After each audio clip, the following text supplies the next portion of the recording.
এক সময় একটি ঘন জঙ্গল ছিল, যেখানে সব প্রাণী সুখে শান্তিতে বাস করত।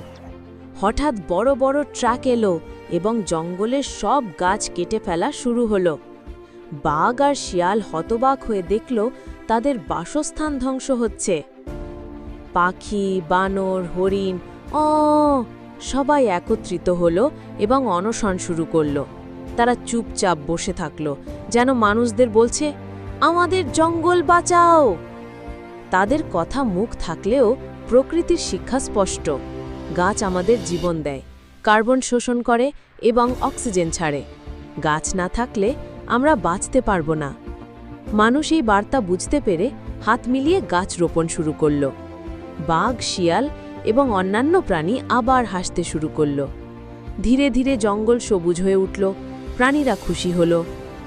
এই গল্পটি থেকে শেখা হলো একটাই, প্রকৃতি রক্ষা করো, গাছ বাঁচাও, জীবন বাঁচাও। এরকম মজার মজার ভিডিও পেতে আমাদের চ্যানেল ইভেন ফানি টোনকে সাবস্ক্রাইব করুন আর সাথে থাকা বেল আইকনে ক্লিক করুন।